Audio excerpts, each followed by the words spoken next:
ఈరోజు CPIML new democracy రాష్ట్ర committee పిలుపులో భాగంగా సత్యశోధక్ సమాజ్ 153వ దినోత్సవాన్ని పురస్కరించుకొని ఈరోజు పెద్దంపేట గ్రామంలో మండల కమిటీ ఆధ్వర్యంలో ఈ యొక్క కుల నిర్మూలన సదస్సును నిర్వహించుకుంటున్నాం.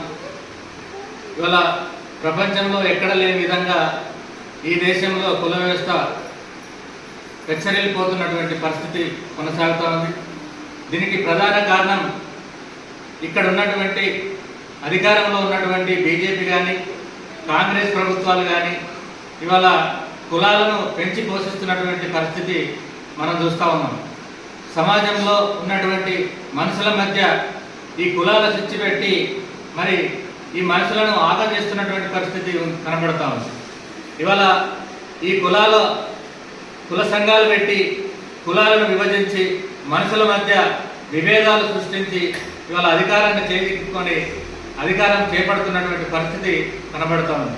ఇవాళ కేవలం వాళ్ళ అధికారం కోసం, ఓట్ల కోసం, సీట్ల కోసం ఇవాళ ఈ ప్రభుత్వాలు చేస్తున్నటువంటి కుట్రలను మనం జ్యోతిరావు పూలే స్థాపించినటువంటి ఈ సత్యశోధక్ సమాజ్ ఏదైతే ఉందో ఈ సందర్భంగా మనం ఈ కులాల రూపుమాపడానికి సిపిఐఎంఎల్ న్యూ డెమోక్రసీ సెప్టెంబర్ 24 నుంచి 30 వరకు కార్యక్రమాన్ని తీసుకోవడం జరిగింది.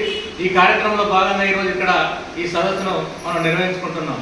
ఇవాళ ప్రభుత్వాలు మనం ఎన్ని చెప్పినా కూడా ఈ ప్రజలకు సంబంధించినటువంటి సమస్యలు పరిష్కరించడంలో పూర్తిగా విఫలం చెందుతున్నాయి. ఈ ఏదైతే జ్యోతిరావు పూలే చూపించినటువంటి మార్గాన్ని మనం పయనించి ఈ సమాజంలో కులాలు లేనటువంటి సమాజాన్ని మనం రూపుమాపే విధంగా మనం ప్రయత్నం చేయాలి. ఆ విధంగా గ్రామాలలో, పట్టణాలలో ఈ కులాలకు వ్యతిరేకంగా కుల సదస్సులు నిర్వహించాలి, కుల చైతన్యం తీసుకురావాలి. అయితే దీనికి సంబంధించి కూడా మనమంతా కూడా ఈ సిపిఐఎంఎల్ న్యూ డెమోక్రసీ పార్టీ తీసుకున్నటువంటి కార్యక్రమాలలో పాల్గొని విజయవంతం చేయాల్సిన బాధ్యత మనందరిపైన ఉందని చెప్పి తెలియజేస్తాం.